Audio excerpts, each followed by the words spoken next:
as he is of the handsome uniforms he wears today. My 19th paradox of Trujillo is that as he did violence to the standard of freedom, he raised the standard of living. By hook and by crook, 30 years of drive have raised annual per capita income from about $65 to $265. Still low by United States standards, but high by Latin America.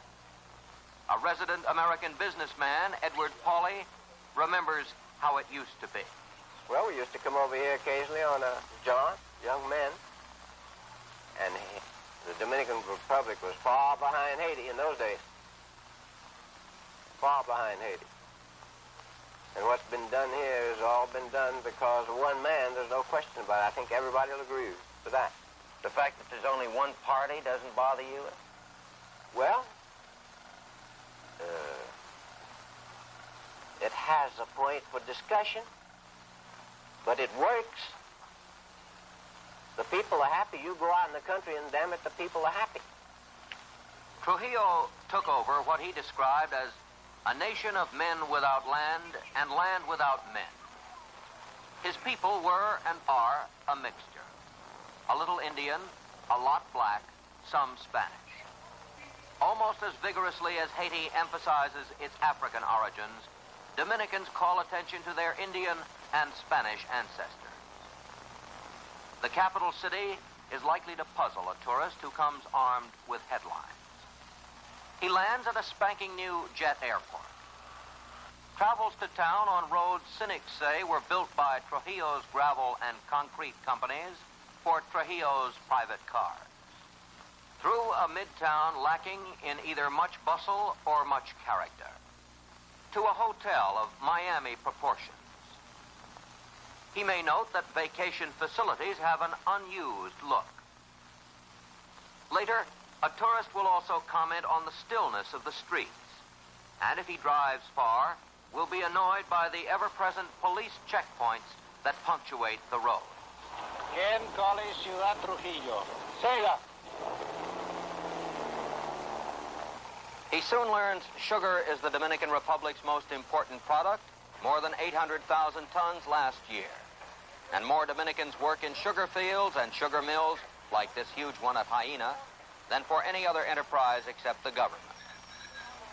He'll be shown the much publicized but idle fairgrounds, built to celebrate the 25th year of the Trujillo regime, a party to which the world was boisterously invited in 1955, but to which few came.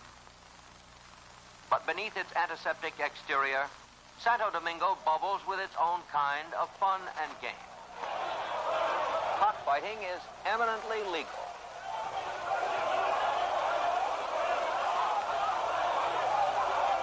So is gambling, including a lottery every Sunday. But baseball is the national game, sandlot and professional.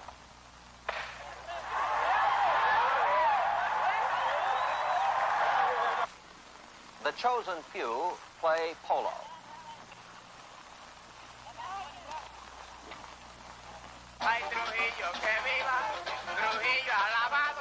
And no one is allowed to forget the merengue was born on the island.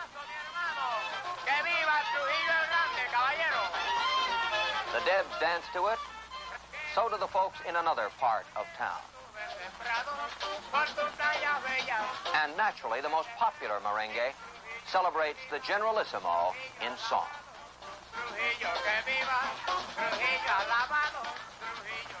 There is television, and virtually everyone goes to the movies. Ironically, while our cameras were there, Charlie Chaplin was playing in his classic satire about another dictator who didn't last half as long. Trujillo! So here is Herman Ornez, once the editor of Trujillo's leading newspaper. He's a brilliant man, no question about that. Anyone who says that Trujillo is stupid is lying. Trujillo has a lot in his mind. He's a brilliant mind. He's a genius, even if he's a genius for evil. Evil genius and far stronger words describing Trujillo can finally be heard inside the Dominican Republic, but only in off-the-record whispers behind closed doors. For every Dominican knows those who oppose Trujillo go either to jail or away, where they can talk out loud, like exile Juan Diaz in New York. Well, I won't kill Trujillo. That's a sure thing. You would not? No. I will hold him. To give an example not only to the Dominican people, but to all Latin American people and the world. What would you do with him? Well, I think I will keep him in jail and have an exhibition and make him suffer as much as he has made suffer my people. Visitors to the Dominican Republic are given a pamphlet prepared by the local English language newspaper. It's called Why Dominicans Call Him El Benefactor. And it assumes, of course, that all of them do.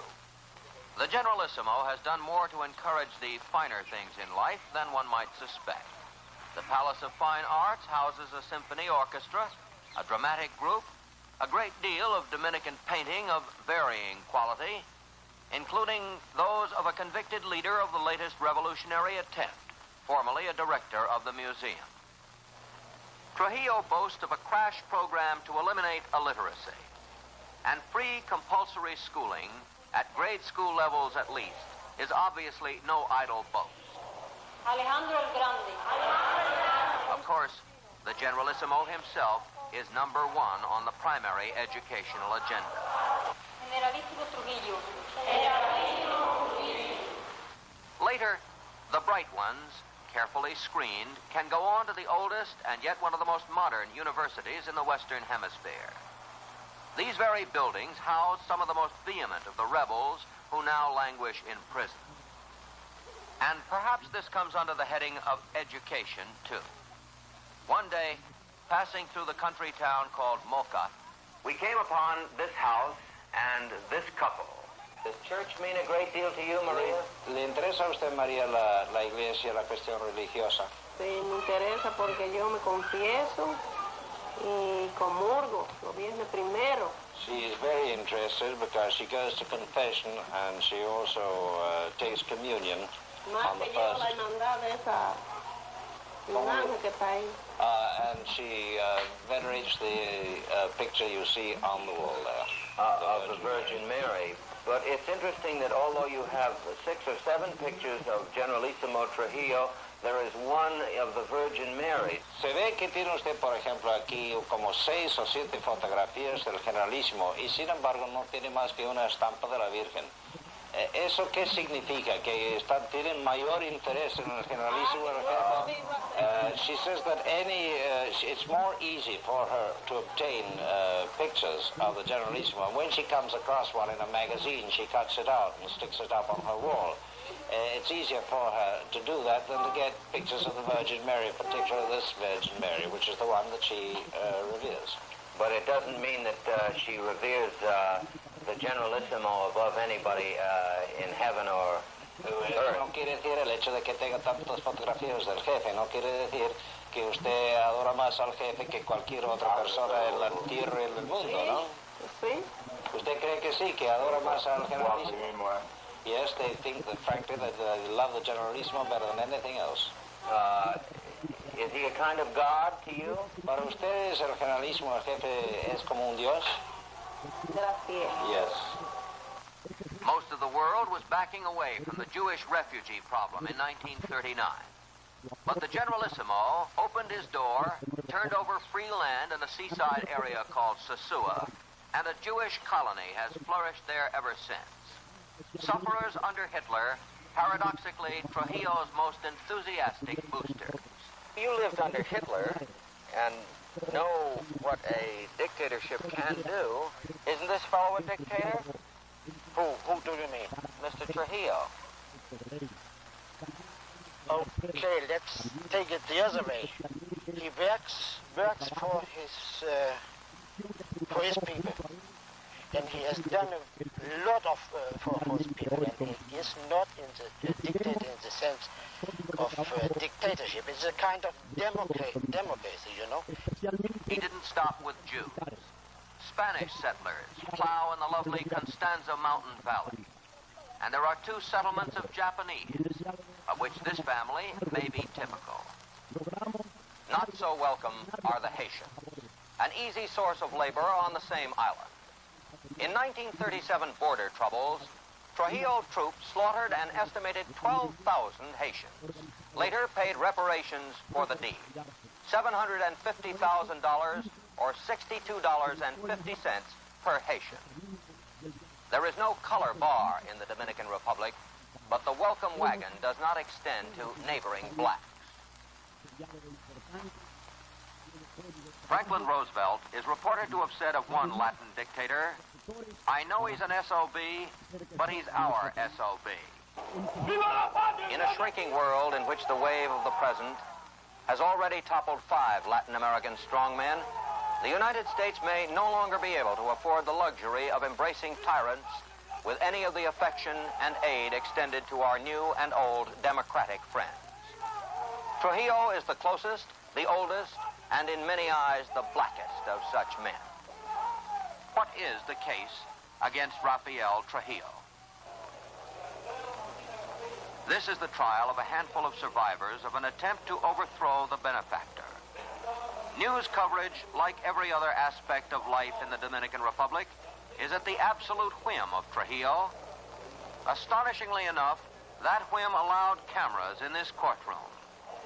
In 4 hours, far less time than it takes to pick most American juries, these men, pleading not guilty, were tried, convicted, and sentenced. As part of the same trial, the state also convicted Fidel Castro of Cuba, President Betancourt of Venezuela, among many others not present, to 30 years hard labor and $100,000 fines. This was not the first time that the long arm of Dominican justice has tried to reach beyond its borders to settle old scores.